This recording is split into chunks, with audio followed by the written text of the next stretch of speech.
detect the change in pressure that would be occasioned or caused by each thrust of your manual pump in the air that comes out of the tiny leak in the side of your tire?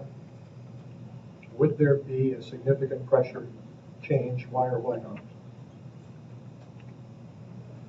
You clearly do not have Trump-like opinions on this topic. No. All right, not why. I would think if once you hit a certain pressure, you wouldn't see much change. I mean, if pressure's low enough, you would, but Yeah, we're saying that car pressures go up maybe from 28 to 45 psi, something like that. So you're exactly right. There wouldn't be much of a pressure fluctuation. Why? In part because of Boyle's law. The gases are compressible. That gas inside the tire is going to absorb those pressure fluctuations. My point being, apparently, completely ineffective point that it was, an effective analogy, is that the aorta and the proximal arteries are absorbing a great deal of that pulse pressure, and thus, as the blood leaves the proximal arteries, the pulse, that is to say, the difference between the systole and the diastole, has been dramatically lessened. All right. So let's talk a little bit about the relationship between pressure, flow, and radius of blood vessel. Students always chide me for stating the obvious here, but then when we get to a test, somebody points out that they maybe didn't understand this graphic thoroughly. So we have a artery here, and the little pink region there then represents the cross-sectional area of this artery. So make sure you understand what I'm talking about. That's the cross-sectional area of the artery. A little region right there. All right. And then you can see that what's happening is that the blood is passing into this system, and the collective, and this is a very important concept, the collective cross-sectional area of the artery now becomes much larger. So what I want you to appreciate in this graphic, everyone agrees that this pink disc is greater than the pink disc over here on the left. So what does that pink disc on the right represent?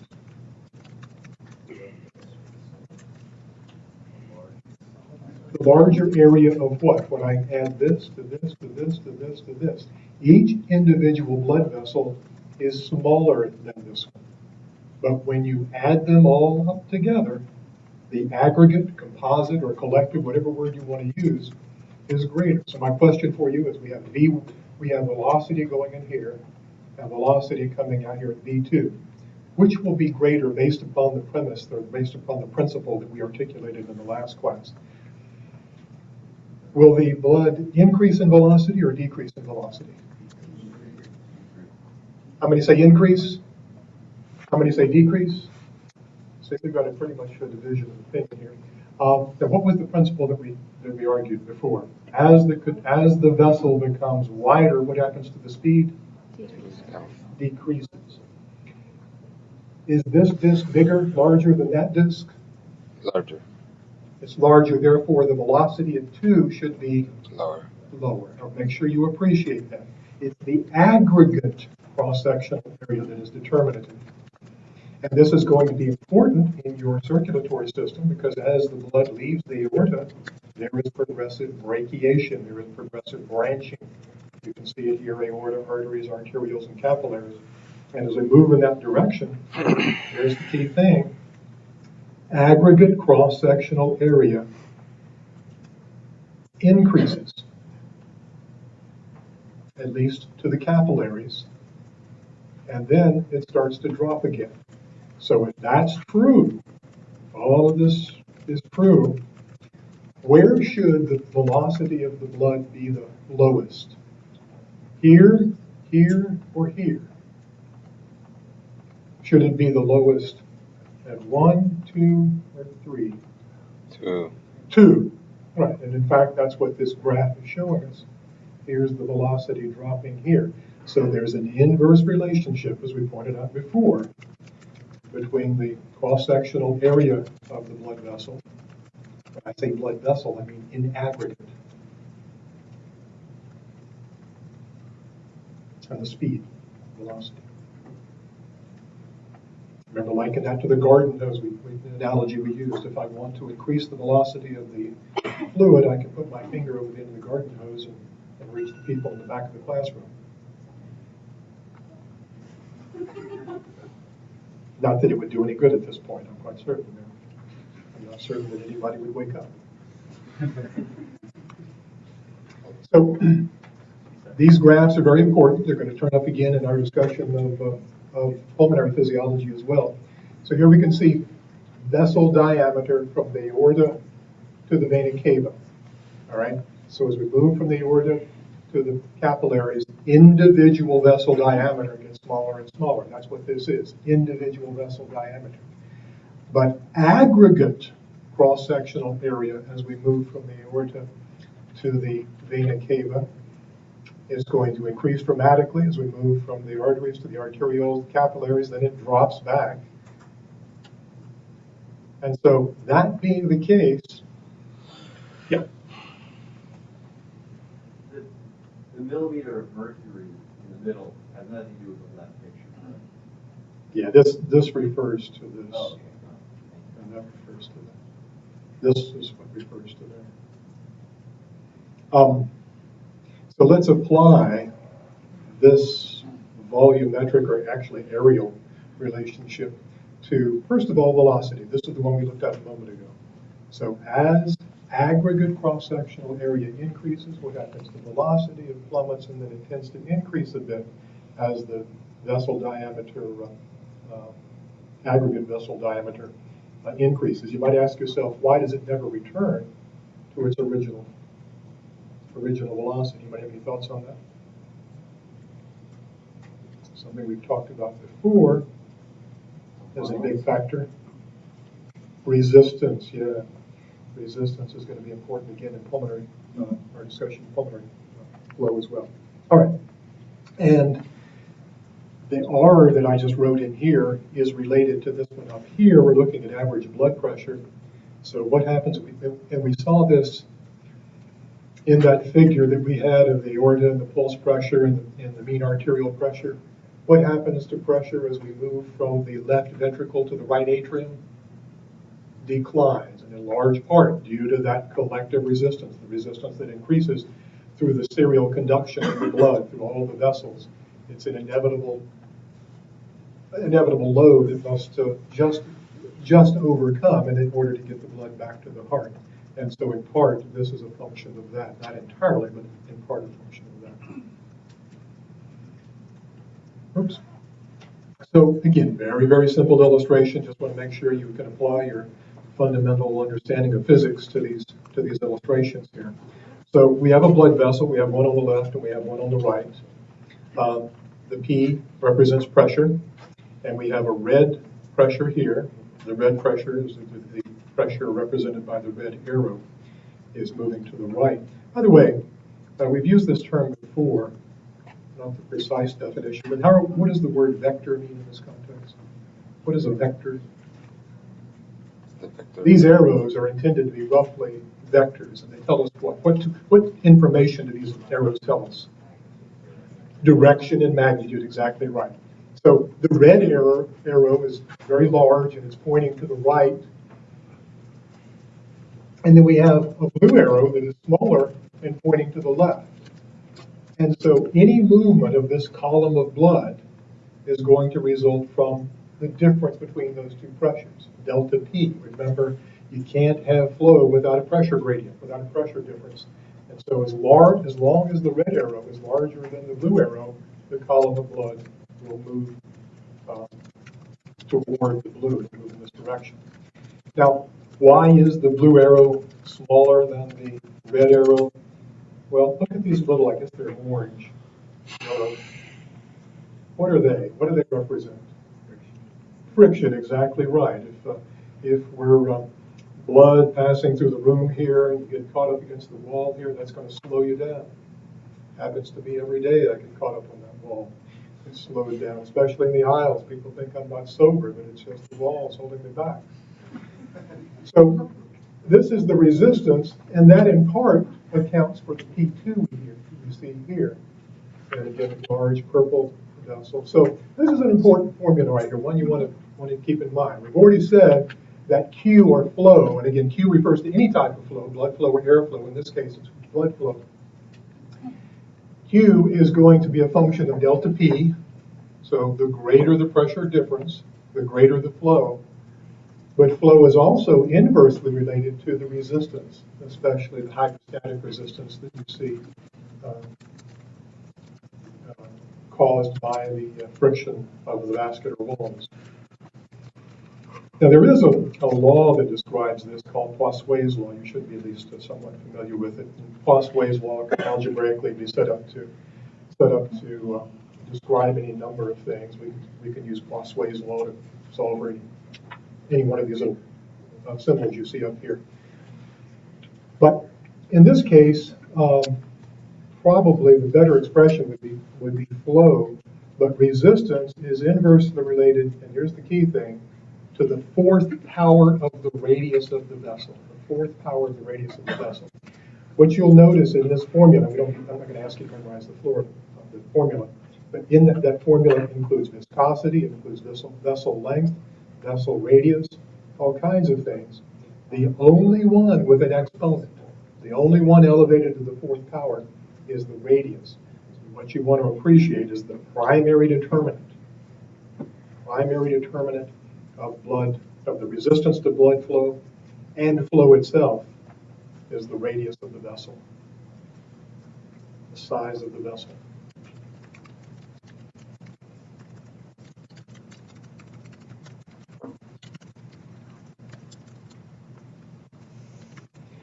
So we've argued that flow occurs in response to this pressure gradient generated primarily by the heart.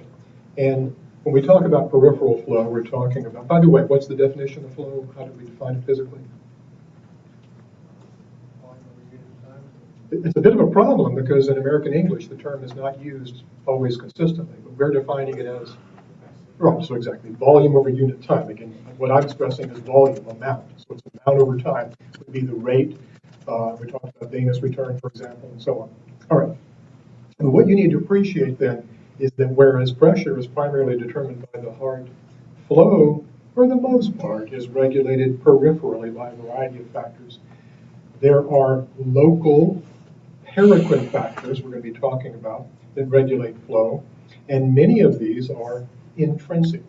So that means, let's break all that down, that means that your peripheral blood vessels, primarily talking about the smaller arteries and arterioles here, have the ability to regulate blood flow on their own without any involvement of the endocrine system or the autonomic nervous system. So that's what we mean by intrinsic peripheral regulation.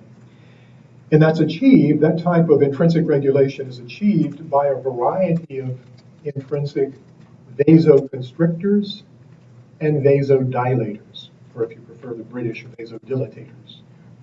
But vasoconstrictors. Now, serotonin is to some extent a vasoconstrictor. We'll talk about it a little more later, but that's how it got its name. The more important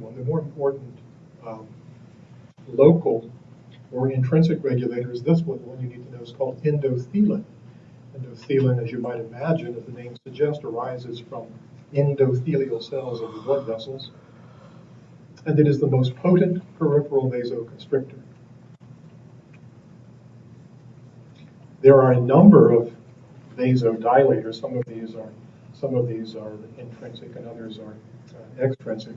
But for example, acetylcholine, histamine, bradykinin, all of these are vasodilators, but primarily what they do is trigger or initiate release of nitric oxide. Nitric oxide, you recall, is a gaseous neurotransmitter, most important for its role in relaxing vascular smooth muscle. As a gas, it lasts very briefly, on the order of anywhere from a fraction of a second to a few seconds. So the response, this vasodilatory response excited by these various substances, in most cases is only going to be occurring as long as that nitric oxide is present. Now, make sure we understand the distinction between intrinsic and extrinsic. We're coming back to this, but for the most part, what we're talking about is intrinsic regulation. Now, you explain to me what we're looking at here. I see a little blue hairy thing here, and I see a red tube. What is going on in this illustration? The blue hairy thing is what? Sympathetic neurons. Keep in mind, we've indicated already that the division of the autonomic nervous system that's primarily responsible for regulation of peripheral blood flow is the sympathetic. Parasympathetic really doesn't contribute much. We'll come back to that later. And in this case, the sympathetic neuron is releasing norepinephrine onto a receptor. Am I reading that correctly? What is the A? Alpha receptor. All right. Remember, the alpha receptor in this case is very important for its ability to initiate vasoconstriction, peripheral smooth muscle, vascular smooth muscle. And so by simply regulating the amount of norepinephrine, again, this is sympathetic on the postganglionic side, simply regulating the amount of norepinephrine present, that's going to very powerfully influence vessel size, which we've already determined by Clauss-Weiss law as the principal determinant of blood flow.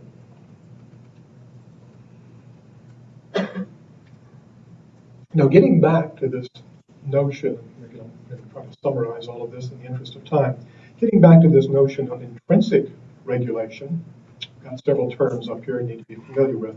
Again, all of these are intrinsic. All of these reside within the blood vessel itself without any involvement of the system that we just looked about. This is extrinsic because we're releasing, we're sending an autonomic signal to the blood vessel to regulate blood flow. But these three processes up here are intrinsic, and they don't require any endocrine system or autonomic nervous system. Autoregulation, metabolic hyperemia, and reactive hyperemia. And all three are intended to maintain local homeostasis, maintain the flow of blood, ensure that it does not change in a potentially perilous fashion.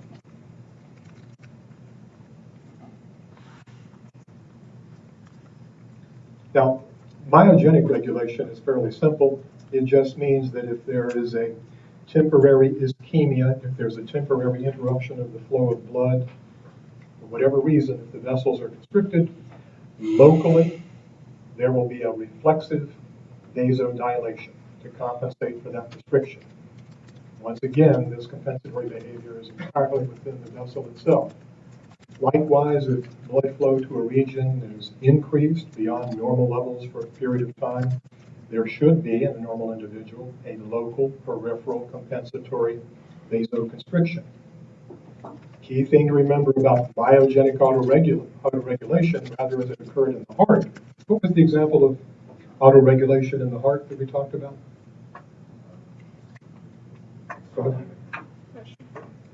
Yeah, Stirling's law. Stirling's law. But we have another Stirling's law to talk about. If that one wasn't sufficiently exciting for you, we have another Stirling's law to talk about.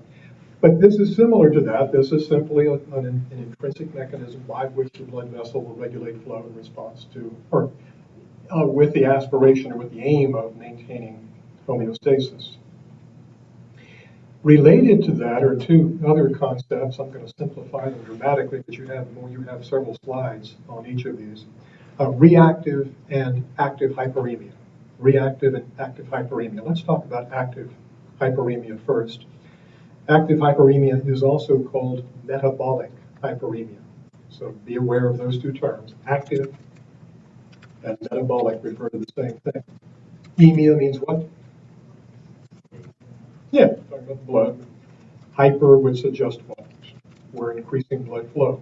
So an active or metabolic hyperemia, if you reach over and pinch the person beside you and just hold their skin for a time, you'll eventually see that the skin will turn sort of whitish for a while. It'll become a little bit ischemic. And so when you release, when you stop pinching them after you've suffered their fist blows over a period of time, You release, what's going to happen? How would you expect the blood vessels to compensate for that momentary or transitory ischemia? They're going to Dilation. dilate. All right, I said we were going to start with metabolic hyperemia. We actually started with the reactive. So in reactive hyperemia, following a momentary or transitory ischemia, there will be a compensatory increase in blood flow. Once again, the vessel is doing this on its own. The vessel is releasing vasodilators that eventually are going to be washed away, but as long as they're present, they're going to induce vasodilation. Do you have anybody here that's familiar with, for example, a bold MRI or what's a PET scan? Somebody explain a PET scan.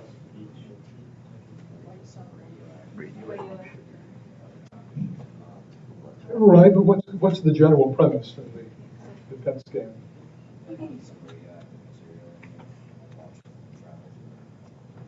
That doesn't sound very fun. Um, let's talk about a PET scan of the brain, or an MRI, BOLD MRI of the brain. So one thing they can do now, of course, they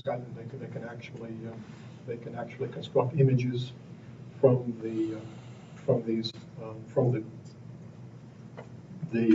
scans, the MRI scans. They can anticipate, they can figure out what you're thinking. They've been keeping up with this. They can tell if you're lying. This is your future. And you probably saw the other day that a monkey in one part of the world could control the brain of a monkey in another part of the world. Anybody see that? No. So stay away from monkeys with the electrodes attached to their brain. You don't know what they're doing. But anyway, getting back to the PET scan.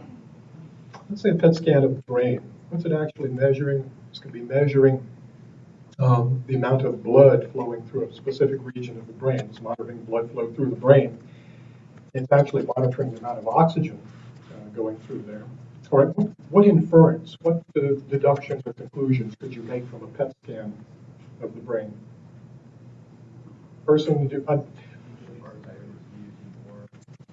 Right, so if there's great increased blood flow through a region of the brain, what might you assume? What might you deduce from that? Yeah, that portion of the brain is more active. That portion of the brain is being utilized. All right. So again, it's this sort of self-evident relationship between activity and blood flow. The more active the tissue, the greater the blood flow through that tissue. All right. In metabolic hyperemia, that's all we're saying, is that the more active, we're generally talking about peripheral tissues, skin, for example, but this would apply to skeletal muscle too. The more active the tissue, the greater the flow of blood through that tissue. Metabolic or active hyperemia simply implies that active tissues require more blood than others, and if the tissue is no longer as active, then the blood flow is correspondingly reduced. What's the objective? What's the intrinsic purpose of all this? To maintain homeostasis. All of these are intrinsically homeostatic mechanisms. So be familiar with reactive and active hyperemia. You have a couple of slides here discussing them in a little more detail, but that's really all I want you to understand. In one case, vasodilators, well, in both cases, vasodilators are being released, but in one case in response to ischemia, and the other case in response to elevated activity. And the other key thing to remember is that these are all intrinsic.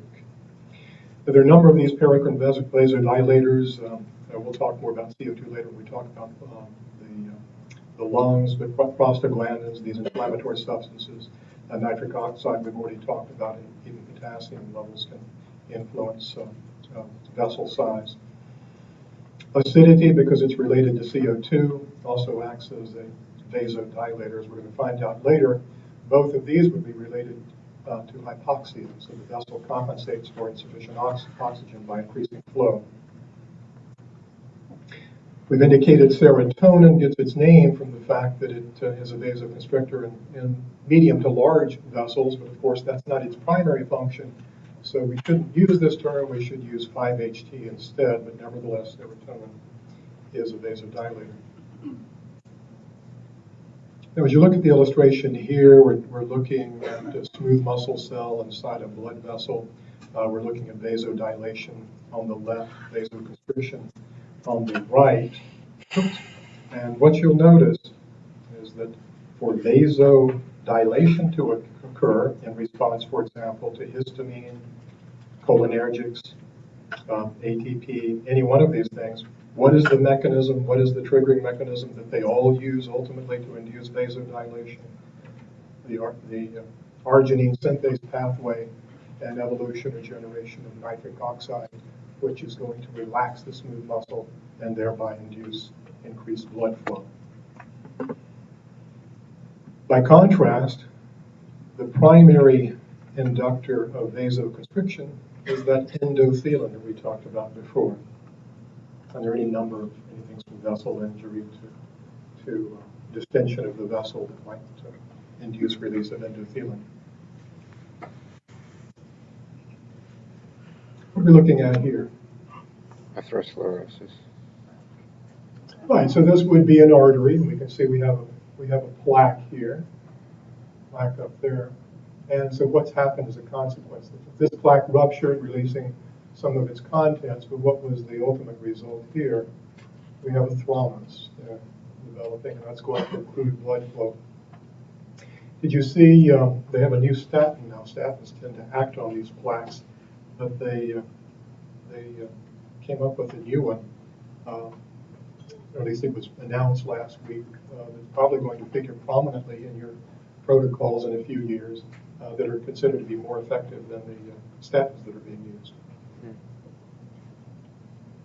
What the heck? We'll look at this quick little video. See if you can figure out, as we look at this little video, which part is likely to be true and which part is likely to be false. Now, normally, this liquid layer floating on top of the blood clot is quite transparent. It's yellow, but... So he's looking at two hematocrits here. These are red blood cells, the white cell, and then there's a froth on one of them, as you can sort of see here.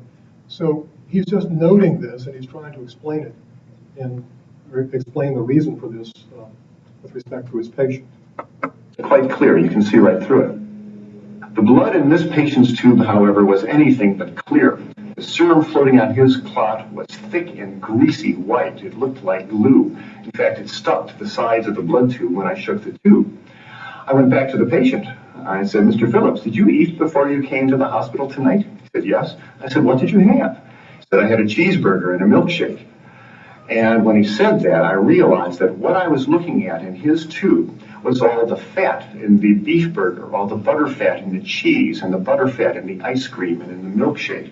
And all this fat had oozed out into his blood and actually turned his blood fatty. The next morning, we took Mr. Phillips to the operating room, and I put him to sleep, and the surgeon opened up his chest. And from these arteries, he began pulling out yellow, greasy deposits of fatty material called atherosclerosis. This is a beautiful example of what atherosclerosis looks like. There it is. And I'm going to just gently tug on this now.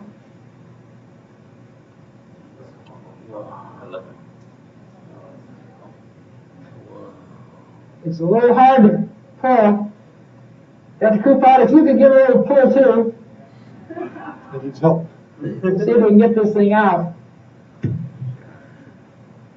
We are just holding our breath so that you will finish the case.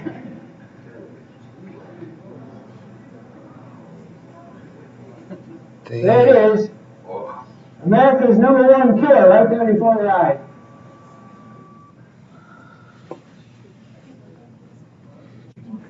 All right, anybody have any opinions on that? Which I will tell you, part of that is reasonably accurate, and part of it is not. Which would you say is the accurate or inaccurate portion? Go ahead. That just oozed into your... So you're questioning the hematocrit, the test tube. Is that what you're saying? Or can what you eat actually have that effect just by That quickly and so oozing into the bloodstream? probably that's probably not an accurate reflection. So we can say that they took some license with that aspect of it. Anything else? Anybody have any problems with that plaque? Plaque's probably real. Yeah. You wouldn't think so. You'd think it'd be just the opposite. But I guess, again, they're pointing out that a lot of these foods, and there was a study last week, I try to keep up with the news, study last week showing that our penchant for sweets is largely genetic, but inherent. A lot of these fatty and very sweet fluids are our endogenous proclivity for energy-laden foods, and it can be very addicting. We have a compulsion to eat these foods, and thus who wouldn't want a French fry right now? But nevertheless, we've seen the consequences, and it does take a bit of discipline and understanding to avoid the outcome or something like what we saw there. Of course, a lot of that is going to be genetic too. I'm not meaning to suggest that French fries will lead to atherosclerosis. That may or may not be. A little more science than we have time for here. All right. So we talked about intrinsic regulation of blood flow. We're going to talk a little bit more about extrinsic regulation in just a minute, especially as it relates to pressure. But of course, ultimately, and we talked about Poiseuille's law. We've talked about how blood flow changes through the vessels as they change diameter. But let's get down to really where the rubber meets the road, right there at the capillaries. Capillaries, of course, are the vascular exchange system between the arterial system and the venous system. It's this point, of course, at which the gases, the essential gases, the oxygen, the nutrients are able to diffuse into the respiring cells. Most of your cells are very, very close to at least some component of this capillary system. Now, in this capillary system, as I've said, you can see an arterial side and a venous side. And this is dramatically simplified, but we can see these little microvessels. These would be the actual capillaries that you see here, extending from one side to another. At the arterial side of each of these individual capillaries, you can see little smooth muscle sphincters. These are called precapillary sphincters. And those sphincters can in part be utilized to divert blood away from the microvessel towards some other structure. Indeed, if all of those precapillary sphincters were closed, blood would be shunted through this structure called a meta-arteriole. So if we close this, close this, close this, close this, the only place for that blood to go, presumably we have a similar system down here, is through that larger vessel. It goes by a variety of names, arteriovenous bypass or whatever. But usually, and it's not very clear, in fact, I think I put another, oftentimes these, I know you don't have that slide, that's fine. But oftentimes these meta-arterioles have a smooth muscle ring as well. So between the precapillary sphincters and this smooth muscle valve, blood can be distributed to the capillaries or diverted away from the capillaries. And of course, this is happening in the skin, it's happening in the skeletal muscle. This is most prevalent along the GI tract. Blood is always being diverted to and from the capillaries in the GI tract. So again, in the technically correct terminology, this would be a meta-arteriole, and this bypasses the system altogether. That's the actual shunt called an arteriovenous bypass or anastomosis. But what these smooth muscle sphincters are doing is just regulating blood flow through the microvessels.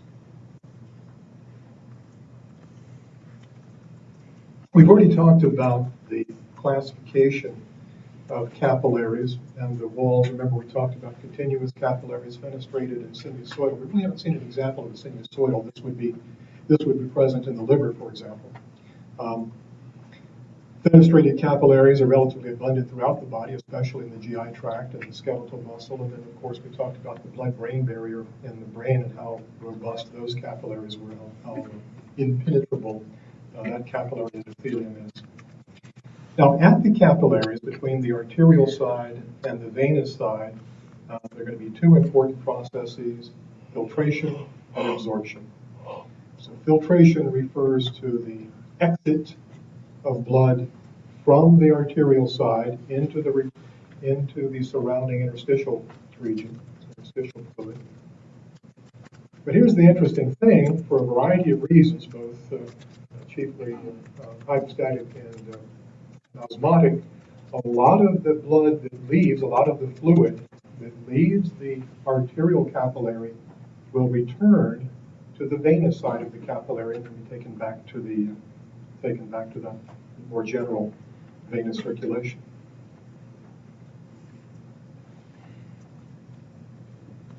And I have that explained there, but what I'm going to do is just go right to this illustration and see if we can just explain these processes in terms of what we're looking at here. So this is an idealized capillary. We have a single vessel here, but you should understand that this really represents a profusion of microvessels of various sizes, but all of them quite small. Generally, when we talk about a capillary, we're talking about a system of blood vessels that have just simple squamous epithelium around them. All right. So this is the arterial side on the left. This is the venous side on the left. We've talked about filtration and absorption. And once again, we have those arrows that we mentioned before that represent vectors. So we're looking at vectors here as well. And so we want to pay attention to the size and the length and the direction of the vectors. Now, notice in this illustration, we have a blue line up here, sort of downward sloping as we move from the arterial side to the venous side. And we also have a red line that doesn't change very much. So look what these two lines represent. The blue is capillary hydrostatic pressure.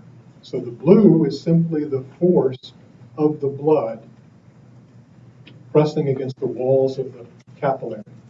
So what do you notice about capillary hydrostatic pressure as we move from the arterial side to the venous side? What about the magnetism? Does it change at all? Yeah, so it changes. It actually decreases as we move from the arterial to the venous side. You don't need to worry too much about the numbers. Now, notice the red is the colloid osmotic pressure. Colloid osmotic pressure, it doesn't change very much. But what you'll notice is at some critical point, the hydrostatic pressure drops below the osmotic pressure. By the way, what do we mean by osmotic pressure? Perhaps that's worth reviewing. What do we mean by colloid osmotic pressure? Keeps the fluid from going to the interstitial spaces. All right, so by colloid osmotic, I agree with your definition. Now, what is it saying here? If the little arrow for colloid osmotic pressure is directed in, is the particle concentration going to be higher inside the capillary or outside the capillary? Inside or outside? Inside. All right, so make sure you understand that these red arrows represent the movement of fluid into the microvessel, into the capillary, as a consequence of greater particle concentration on the inside of the vessel as opposed to the outside. So what we're saying is that colloid osmotic pressure, really doesn't change very much from the arterial side to the venous side. What does change, what does decrease, is the hydrostatic pressure. We're going to call it capillary hydrostatic pressure. All right. So if that's true, you can see we have net filtration down here, little vectors for net filtration. Blood overall is leaving on the arterial side because the force pressing the blood out is greater than the osmotic force drawing the blood in. What's happening on the venous side, though? We now have a delta P. We have a difference in pressure. Remember, in order for flow to occur, there must be a difference in pressure. There's our delta P. It's about 10 millimeters of mercury. Which direction is it? Into the vessel or out of the vessel? Which arrow is longer? The blue or the red? The red. And the red is pointing in. So make sure you appreciate on the venous side, now osmotic pressure is greater than hydrostatic pressure, so you're going to get net absorption. Fluids going into the vessel on the venous side, leaving the vessel on the arterial side.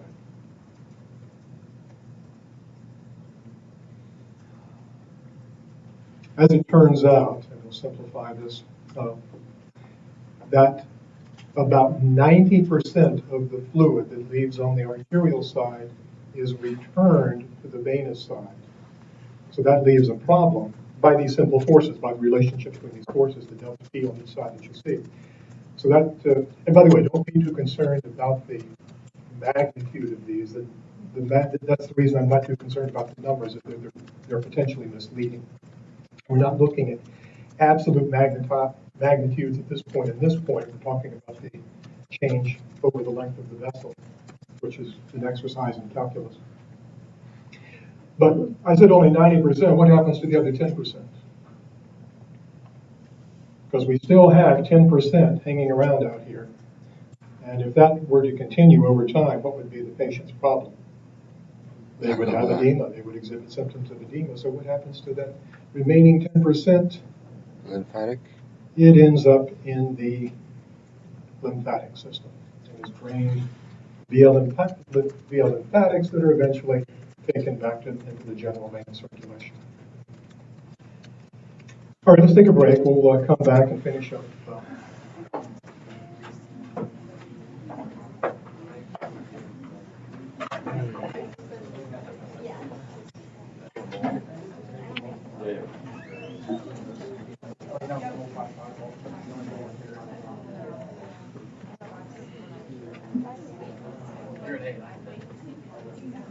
They decided they're too cold for us.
You need a walker?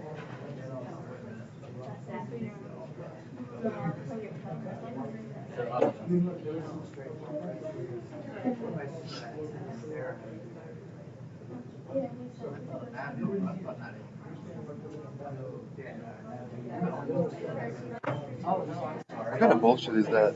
The House of Representatives just passed a bill which would prohibit states from requiring the labeling of GMO food. That's ridiculous. So I'm signing a petition to the Senate. So they'll require that, because I think it should be labeled if it's genetically modified using crap that is changed in a lab. We don't even know what are the long-term effects of eating stuff like that.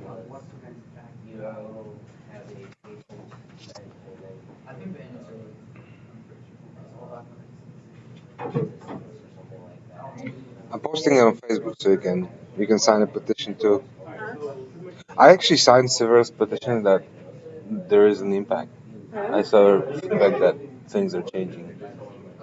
Like I put this nature's voice with the because there was another outrageous thing that the Navy wanted to test these new sonars that would make this huge noise in the ocean floor.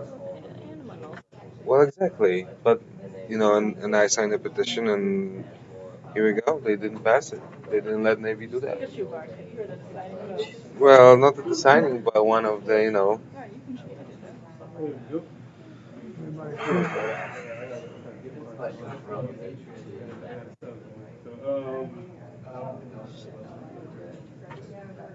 The frequency says 1600 megahertz DDR3. So that's essentially what you copy that and paste it, and then shoot for that.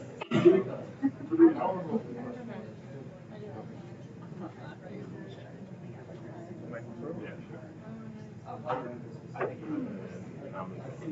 like this is 8 gigabytes, but they sell 4. So right now you have 2 and 2. So you have room for 2 tablets, like see that look like that. You have a 2 and a 2, so you have a total of 4. Right, you have 4, and then you have 4 and 2, you have 6. Combine 6, and you have 2 and 8. Combine 8, you have 2 and 8. Or you get 2 8s and then 16. No, so this is entire green thing. So this is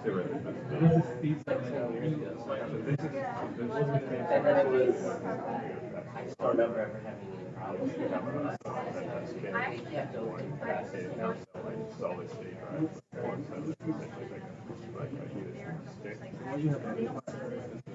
Yeah, like those are match fast. You can change it. I can make it solid state drive. Yeah. You open it and you take it out and you put a new one in.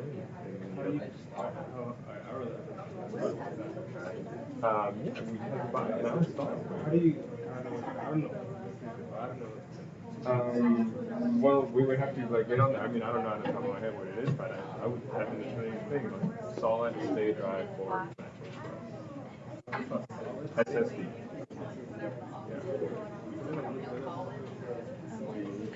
By the way, this video was sponsored by Monsanto. Monsanto? It's like Cargill, one of the biggest corporations that produces seeds and yeah, of course. 500. I have one. Like I would store my things in my store my hardware. And then 128 plenty of room for Word. I'm sure that's the big part behind it, unfortunately. No, but it's so sad. So sad.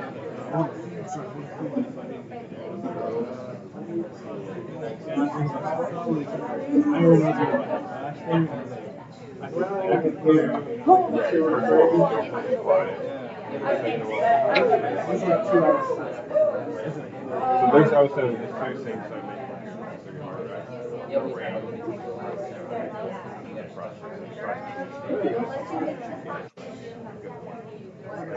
If you ever buy a computer,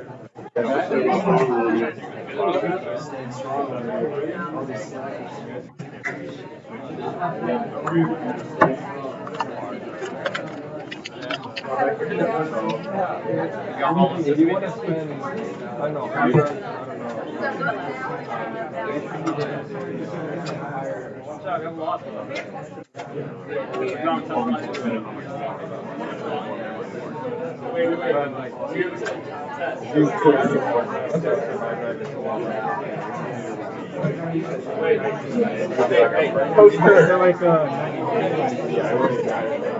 like ask Maria, she'll tell you like I don't even recognize it. I didn't even check. Is it just because well, it's a combination of factors. It's because it's complex, right? So like because I installed already, even if we had it, solid state drive.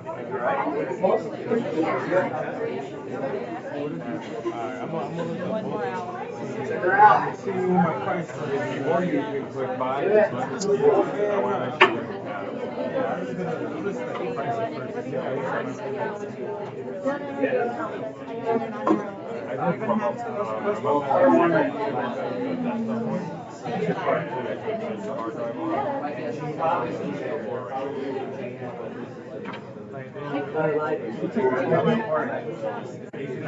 Very simple. You take the back cover, the back cuts like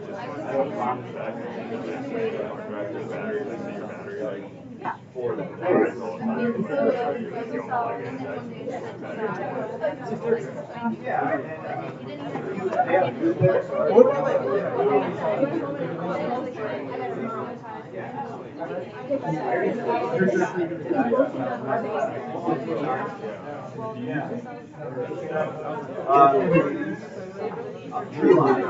So you take a right, go to tree line, take a right, and go down. I don't remember how far it's out, but it's like that. I'm not sure exactly. But it's down to it's a brand new building. when I watch your kid, just say like install. I think it's flat. It's past. Goes into the so like just keep the file. Like once you wipe it from like you can start now.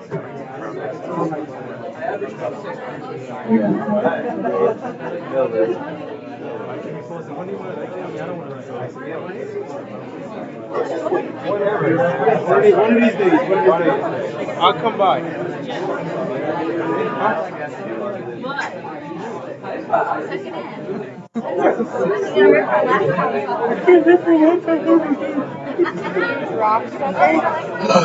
Huh? What is that? Hitchcock All sucker? right, let's see if we can make it through the video.